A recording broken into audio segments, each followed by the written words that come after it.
conscience aiguë de la présence réelle de Jésus au Saint-Sacrement a trouvé comme un lieu d'expression du premier devoir du cœur de l'homme. On a toujours,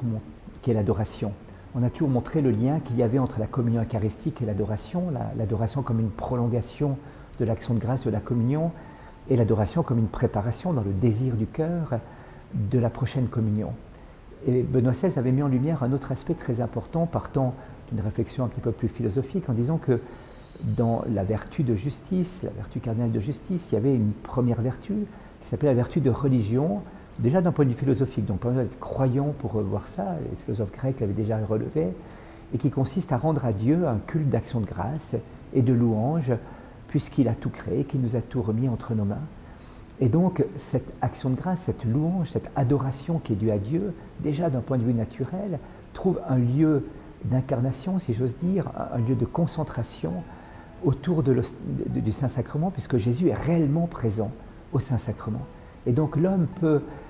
j'allais dire, concrétiser en quelque sorte ce devoir d'adoration en se présentant devant le Saint-Sacrement. Le pape François disait qu'il aimait beaucoup prier les psaumes, chaque matin il célébrait la messe, il priait le chapelet par la suite, mais il disait ce que je préfère vraiment c'est l'adoration du soir. Même quand je suis distrait, que je pense à autre chose, voire quand je sommeille dans ma prière, entre 7h et 8h du soir, je me tiens devant le Saint-Sacrement pour une heure d'adoration. Et donc au cœur de sa vie, au cœur du mystère de toute sa vie, il y a l'adoration eucharistique. D'ailleurs, c'est tellement fort qu'une des premières initiatives qu'il a eues, c'est d'appeler à une adoration simultanée mondiale, avec décalage horaire pris en compte d'ailleurs, en 17h et 18h le 2 juin 2013, pour appeler le monde entier, tous les catholiques du monde, à se retrouver devant le Rédempteur et Sauveur du monde, présent au Saint-Sacrement,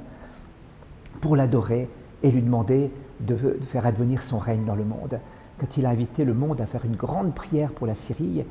le 7 septembre 2013, eh bien, sur la place Saint-Pierre, il y avait cette foule qui était là, et pendant 3 heures, devant le Saint-Sacrement, pour la première fois dans l'histoire de l'Église, on s'est prosterné devant le Christ, et tout le monde était là, s'est mis à genoux, pour adorer Jésus, pour proclamer sa Seigneurie au Saint-Sacrement, dans ce trône de miséricorde. Alors je vous invite vraiment à prendre du temps pour aller adorer Jésus, pour